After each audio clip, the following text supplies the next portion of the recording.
And now, to stay on the topic of the rule of law and the issues that Hungary faces, we bring in Marcin Zaborowski, political scientist at GLOBSEC. Good afternoon, and thank you very much for joining us at TVP World.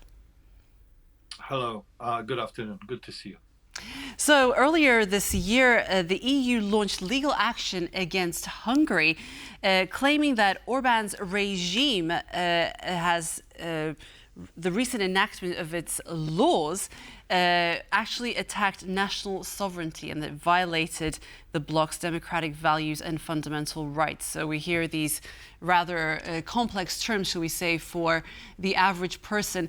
What does this actually mean in practice? Because we obviously know that Hungary is in the doghouse when it comes to the EU.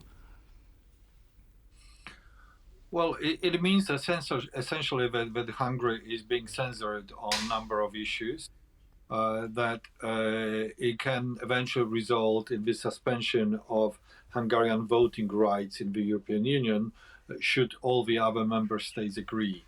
That is the procedure which is written there in Article 7 of the Treaty on European Union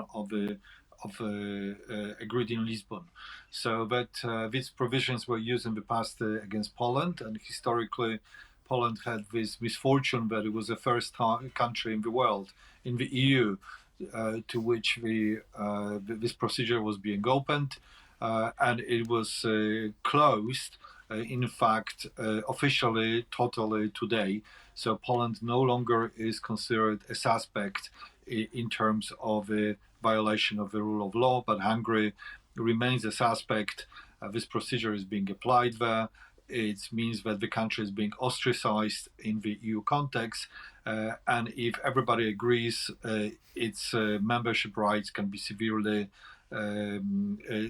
affected.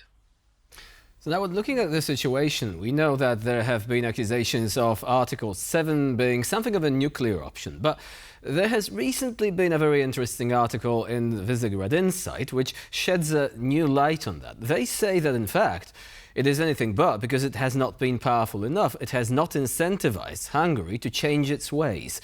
So would you agree that this particular procedure would need to be reinforced in case of a country that is not really willing to cooperate, and they are just digging their heels in and are saying, no, we're not going to do anything. We're convinced that what we're doing is right, and you, the European Union, are wrong.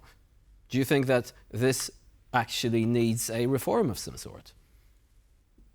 Possibly. I mean, I think the Visegrad Insight certainly has a point, that the article itself is more of a nuclear option.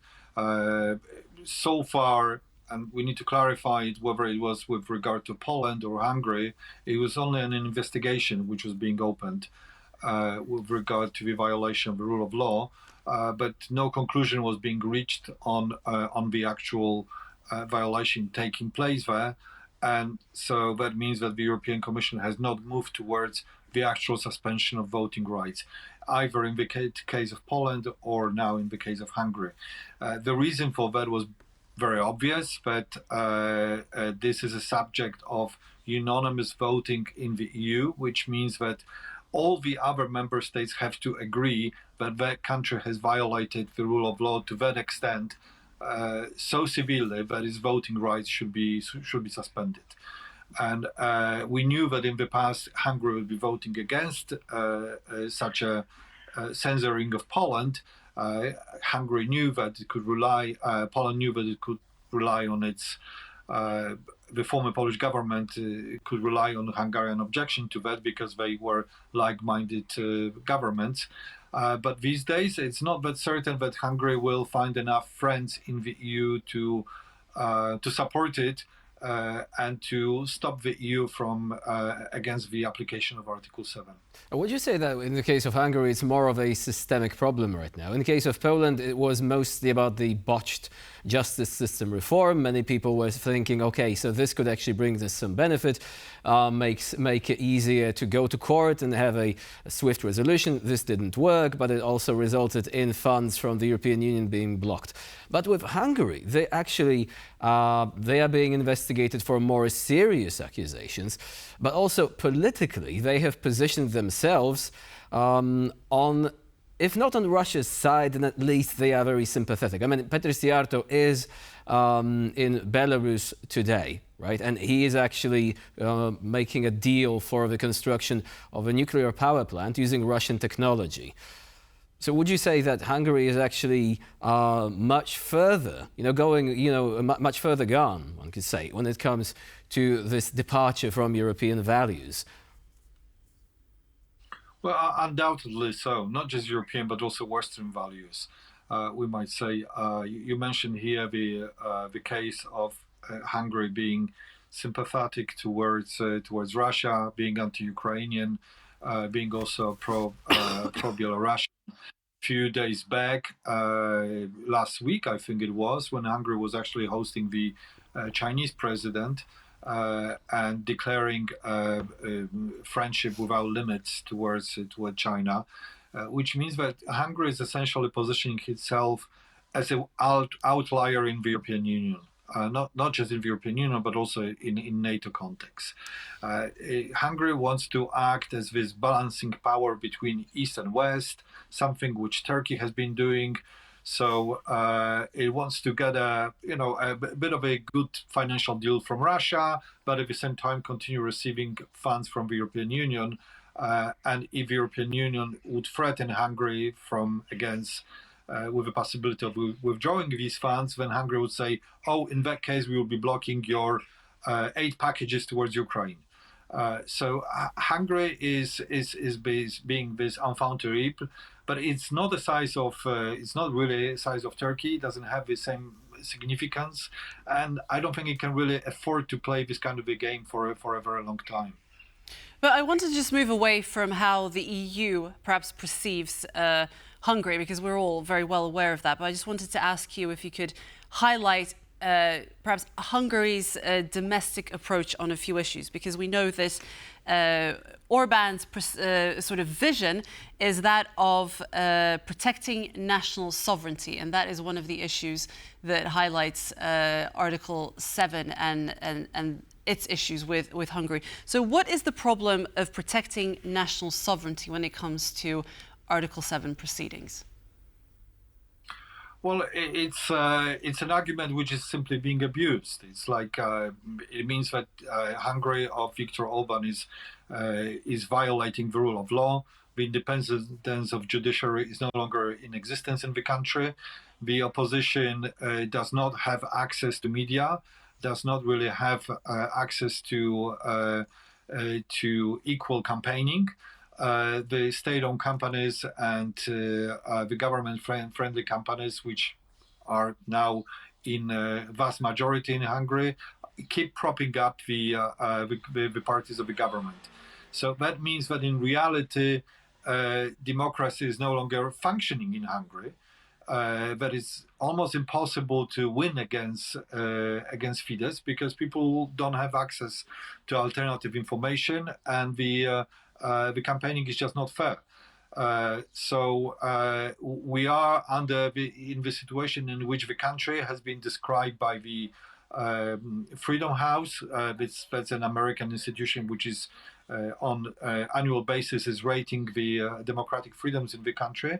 So Freedom House has recently rated Hungary as only partly free, only partly democratic. So you do have election, and the election may even be, the votes may be even counted under the international observers. But in reality, all information about politics, or vast majority of information about politics, is controlled by the government. And also, there's been an office set up for it's been called the Office for the Defense of Sovereignty. So allegedly, it has the power to probe the recipients of foreign funding, which sounds very similar to what is happening in Georgia. Are you able to tell us a little bit about that? Well, it's just it's one of these institutions which probably has double purpose. Number one is to prop up the friends of the government, and to give jobs to people who have been government's loyalists. It's also a way of siphoning some money out from the state budget under the pretenses of doing something in favor of democracy, sovereignty, and so on. And of course, it's quite clear that this kind of the foundations, these kind of the institutions will always be pro-government. So it's really a corrupt practice in reality. And one question concerning the near future. Are you worried that the Hungarian presidency could at least partially derail this process? Because Article 7 has often been described as having political underpinnings, and the problem is not whether it actually has these underpinnings or not, but whether they can actually be used and turned against the values that the European Union represents, by dint of Hungary being in control for these couple of months. Yes, I think that the Hungarians will use this opportunity to derail the application of Article 7. And I think that they are smart enough, and Viktor Orban is a very experienced politician who understands Brussels very well, so he knows how to play this game. Officially, the presidency of EU Council, because that's what we are talking about, just presidency of the intergovernmental aspect of the EU, has nothing to do with Article 7, which is now in the hands of the EU Commission and the European Court of Justice, which are separate institutions, really. But in reality, Viktor Orban will be, I'm pretty sure, will be using this kind of a game when he will say, if you want the continuation of sanctions against Russia, if you want, harsher approach toward China, if you want Ukraine to receive money for reconstruction and for self-defense, then you better stop censoring us, because we, as the country which is setting up the agenda for the presidency for the next 6 months, will be simply blocking it. So Hungary will be basically exercising the pressure on the rest of the EU by saying that you don't cooperate with us, you get nothing agreed of what you want to be agreed there. Well, at the end of the day, it is all about politics, isn't it? Well, thank you very much, Marcin Zaborowski, political scientist at GLOBSEC. Thank you for joining us.